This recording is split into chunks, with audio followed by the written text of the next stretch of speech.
The courtroom was silent, the kind of silence that comes when everyone knows something deep and messy is about to unfold. Judge Judy adjusted her glasses, her tone sharp as ever. "Ms. Dorsey, I'm going to start with you." Across from her stood Ms. Dana Dorsey, a woman whose face showed the strain of too many years spent fighting battles at home and in court. Beside her, her two sons, Tyler, 21, calm but bitter, and Trenton, 17, restless and embarrassed. Her youngest boy, Tegan, it wasn't there, too young to watch his family's story become a courtroom spectacle. At the defense table sat Jeff Dorsey, Dana's ex-husband, now remarried to Terry Dorsey, the new Mrs. Dorsey. Terry's eyes darted between the judge and the floor, her fingers nervously twisting a tissue. Judge Judy started where every storm begins, the timeline. "You were married for 19 years? "Yes, Your Honor." "And you have 3 children, 21, 17, and 8? "Yes, Your Honor." 19 years of marriage. And in 2011, it shattered. The house, the kids, the memories, all split like a deck of cards tossed in the air. After the divorce, Tyler, the oldest, stayed with his father. Trenton and Tegan went with their mother to her mother's home, a small, rule-heavy house that felt safe but strict. Judge Judy turned to Trenton. "You lived with your grandmother for a while. Why did you leave?" Trenton shrugged. "She was too bossy, too pushy, didn't seem to care." "So," Judy said flatly, "you didn't like the rules." "Yes, Your Honor." That one line summed up half the family's troubles. No one, in this story, liked the rules. Not the kids, not the parents, not even the new wife. Trenton moved in with his father, Jeff, and stepmother, Terry. At first, it was fine. A fresh start, a new home. But then came the joint bank account. It was supposed to be a small, smart lesson in responsibility. Trenton had a part-time job, wanted a debit card, and Terry offered to help him open an account, a joint one. A teenage boy and his stepmother sharing access to a single bank balance. What could possibly go wrong? Dana, his mother, had the answer ready. Everything. Terry overdrafted the account by $558.19, and Trenton's name got attached to the debt. His credit, barely born, was scarred. Judge Judy's eyes narrowed. "You opened a joint account with your stepson, and it's overdrawn. He's 17. His credit is damaged." "Explain that, Mrs. Dorsey." Terry swallowed. "I didn't realize it was overdrawn, Your Honor. I only withdrew money when Trenton asked me to." The judge tilted her head. "Go on." "The first time," Terry said, "he called me from the bank. Didn't know how to write a check. I helped him. The second time, he got pulled over going 65 and a 30. The Jeep was towed. It cost $287 to get it out. My husband and Trenton told me to get the money from the bank." Jeff nodded. "That's true, Your Honor." But Dana cut in sharply. "It's still his account.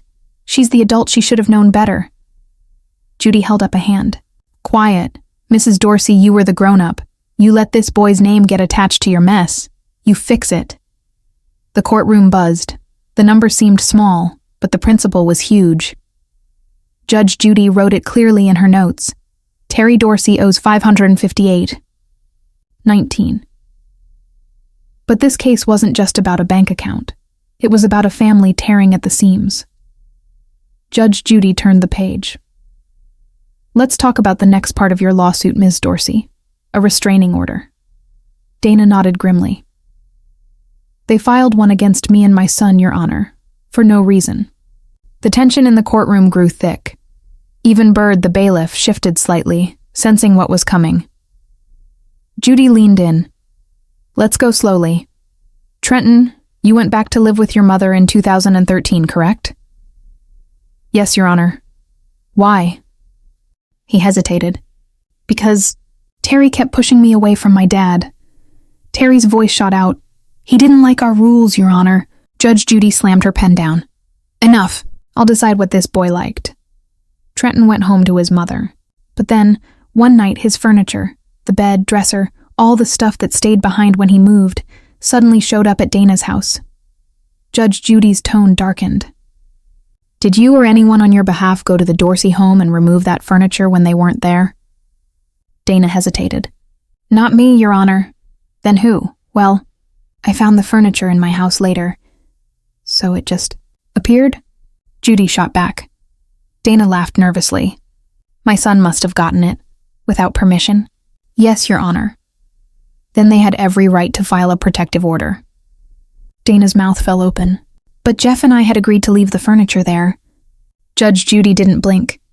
That doesn't mean you can break into someone's home when the agreement ends. You go to court not through the window. And that's exactly what happened next. Trenton had gone back again, not for furniture this time, but for his Xbox. The door was locked, so he cut through the window screen and climbed in.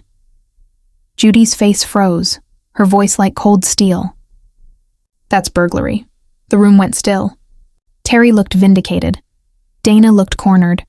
And Trenton looked like every teenager who thought a mistake wasn't really a crime. Judge Judy explained it clearly. Courts exist so people don't take the law into their own hands. If there's property in dispute, you come here. You don't break in, Dana tried to argue. His father gave him permission to cut through a screen. Judy snapped. Dana stammered. No, to get his property back. That's not permission to break in, Judy barked. That's breaking and entering. You're lucky this didn't become a criminal case. But she wasn't done yet. Mrs. Dorsey, Judy turned to Terry. Filing a restraining order against your stepson might have been legal, but it wasn't wise. Families don't heal through paperwork and police. The audience nodded, quiet. Judy's voice softened slightly, but only for a moment. Still, you had the right to file it. You were scared. Your property was breached. I get it. Then she turned to Jeff Dorsey, the father caught in the middle of this emotional war.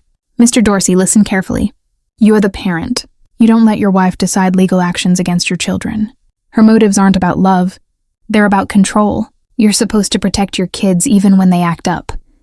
Jeff lowered his eyes. Yes, Your Honor. Judge Judy stood firm. Mrs. Dorsey doesn't care about your relationship with your kids. I can see that. You might get angry, but you wouldn't hurt them. She would. The tension hit like thunder. Terry's lips trembled, but she didn't speak. Judge Judy lifted the papers again. The law is simple. The only proven loss here is the $558. Mrs. Dorsey overdrew a joint account with a minor's name on it. She'll repay that, and that's it. The rest, the restraining order, the Xbox, the drama, is dismissed. She slammed the gavel once. Judgment for the plaintiff in the amount of $558, Bird announced. Parties are excused. And just like that, the Dorsey family war ended not with closure, but with exhaustion. Dana hugged Trenton, whispering that it was over. Terry left without looking back, clutching her purse like a shield. Jeff followed quietly, his face hollow with regret. In that courtroom, there was no villain, just people who stopped listening to each other.